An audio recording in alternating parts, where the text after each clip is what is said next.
தாவேகா தலைவர் விஜய்க்கும் அவரது மனைவி சங்கீதா அவர்களுக்கும் விவாகரத்து அப்படிங்கிற செய்தியை கேட்டு நடிகை சசிகலா தலைவர் விஜய்க்கு ஆதரவா பேசியிருக்காங்க.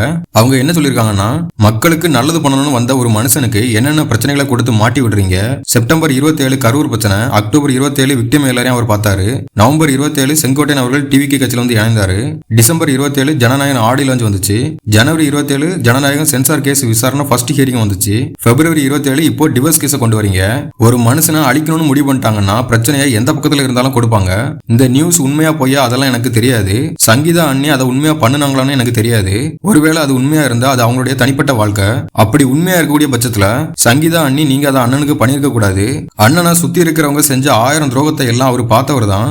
ஆனா நீங்க அண்ணன் கூட இத்தனை வருஷம் வாழ்ந்திருக்கீங்க. அதுவும் எலெக்ஷன் வரக்கூடிய டைம் பார்த்து அவருடைய பெர்சனலை இப்படி எடுத்துட்டு வந்திருக்க கூடாது.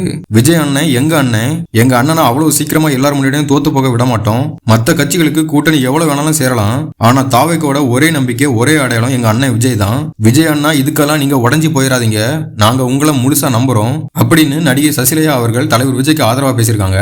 தலைவர் விஜய்க்கு இப்படி எவ்வளவு பிரச்சனைகளை கொடுத்தாலும் நாளுக்கு நாள் அவருடைய பலம் உயர்ந்துகிட்டே தான் இருக்கு.